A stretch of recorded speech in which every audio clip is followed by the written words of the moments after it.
বকুলীয়া আঞ্চলিক যুৱক সংঘত বকুলীয়া আৰু ৰজাপথাৰ অঞ্চলৰ বিশিষ্ট ব্যক্তিসকলক সমাজৰ বিভিন্ন ক্ষেত্ৰত অৱদান আগবঢ়োৱা বিশিষ্ট লোকসকলক আমাৰ কাৰ্বি আংলং সাহিত্য পৰিষদৰ মুখ্য কাৰ্যবাহী সদস্য ডক্টৰ তুলিৰাম মহাংদেৱে তেখেতে ইংৰাজী নৱবৰ্ষ আৰু ৰংঘেৰ পূজাৰ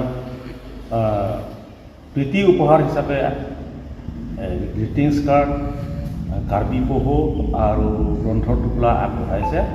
গতিকে ডক্টৰ তুলিৰাম ৰংহাঙৰ হৈ আমাৰ ডিফু প্ৰেছ ক্লাবক সেই দায়িত্ব দিছিলে এই প্ৰদান কৰিবৰ কাৰণে সমাজৰ বিভিন্ন ক্ষেত্ৰত আগবঢ়োৱা এই বিশিষ্ট লোকসকললৈ।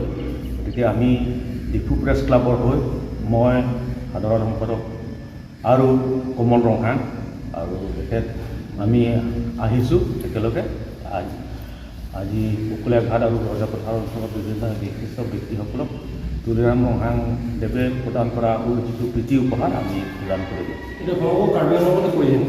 কাৰ্বি আংলঙতে আৰু সমাজৰ বিভিন্ন ক্ষেত্ৰৰ সকলো জাতি জনগোষ্ঠীৰ লোকসকলকে এই প্ৰীতি উপহাৰ তেওঁ আগবঢ়াইছে।